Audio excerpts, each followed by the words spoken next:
যুদ্ধের আগুন এখন শুধু মধ্যপ্রাচ্যের আকাশেই জ্বলছে না, তার উত্তাপ পৌঁছে গেছে খোদ ওয়াশিংটনে। ইরান সংঘাত ঘিরে যুক্তরাষ্ট্রের নীতি নির্ধারণী মহলে দেখা যাচ্ছে স্পষ্ট বিভক্তি, আর সেই উত্তেজনায় কার্যত উত্তপ্ত হয়ে উঠেছে খোদ হোয়াইট হাউস। যুদ্ধ চালিয়ে যাওয়া নাকি দ্রুত সমাপ্তির পথ খোঁজা, এই প্রশ্নে ট্রাম্প প্রশাসনের ভেতরেই শুরু হয়েছে তীব্র মতবিরোধ, যা এখন শুধু সামরিক কৌশল নয়, রাজনৈতিক কৌশলের হিসাব নিকাশেরও এক বড় পরীক্ষা হয়ে দাঁড়িয়েছে।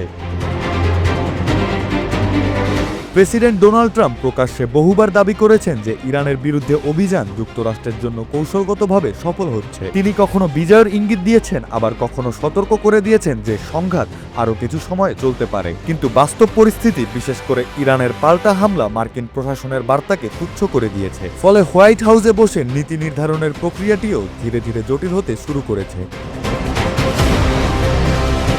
ট্রাম্প প্রশাসনের ভেতরে এক অংশ উপদেষ্টা মনে করছে এখনই যুদ্ধ দ্রুত শেষ করার পথ খুঁজে বের করা দরকার। তাদের যুক্তি, দীর্ঘমেয়াদী সংঘাত যুক্তরাষ্ট্রের অর্থনীতি, আন্তর্জাতিক সমালোচনা এবং অভ্যন্তরীণ রাজনৈতিক অবস্থানের জন্য ঝুঁকিপূর্ণ।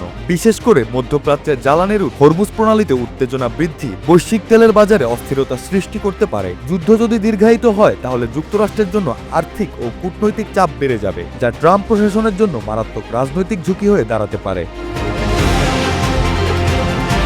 অপরদিকে প্রশাসনের একটি শক্তিশালী গোষ্ঠী মনে করছে এখনই পিছু হটা যুক্তরাষ্ট্রের কৌশলগত ভুল হবে। তাদের মতে ইরানের উপর চাপ ধরে রাখলে তার সামরিক সক্ষমতা দুর্বল করা সম্ভব এবং পারমাণবিক বা কৌশলগত লক্ষ্যগুলো দীর্ঘমেয়াদে ক্ষতিগ্রস্ত করা যাবে।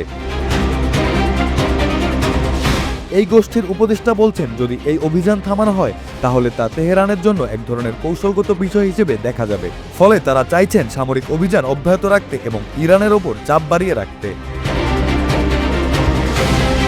এই দ্বন্দ্বের ফলে ট্রাম্প প্রশাসনের বার্তাও পরস্পর বিরোধী হয়ে উঠেছে। কখনো বিজয়ের ইঙ্গিত, আবার কখনো দীর্ঘমেয়াদী সংঘাতের সম্ভাবনা। এই দুই ধরনের বিপরীত বার্তা আন্তর্জাতিক অঙ্গনেও অনিশ্চয়তা তৈরি করেছে। মিত্র দেশগুলো স্পষ্টভাবে বুঝতে পারছে না যে যুক্তরাষ্ট্র শেষ পর্যন্ত কোনো কৌশলই বেছে নেবে। এই বিভক্তি শুধু রাজনৈতিক নয়, কৌশলগত হিসাবও জটিল করে তুলেছে, যার প্রভাব পড়ে সামরিক পরিকল্পনা, অর্থনীতি এবং বৈশ্বিক রাজনৈতিক সমীকরণের উপর।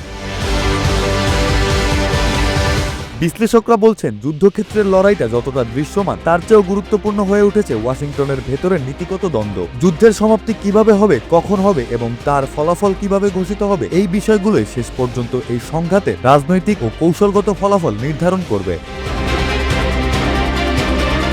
পরিস্থিতি এমন এক পর্যায়ে পৌঁছেছে যেখানে যুদ্ধের আগুন শুধু সীমান্তে সীমাবদ্ধ নেই, তার উত্তাপ এখন পৌঁছে গেছে হোয়াইট হাউসের ভেতরেও। আর সেই অভ্যন্তরীণ বিভক্তি দেখিয়ে দিচ্ছে ইরান সংঘাত শুধু সামরিক লড়াই নয়, বরং যুক্তরাষ্ট্রের ক্ষমতার কেন্দ্রের ভেতরেও এক জটিল রাজনৈতিক পরীক্ষায় পরিণত হয়েছে, যেখানে বিজয়, ব্যর্থতা আর কৌশল সব একই সাথে ঝুঁকির তলে রয়েছে।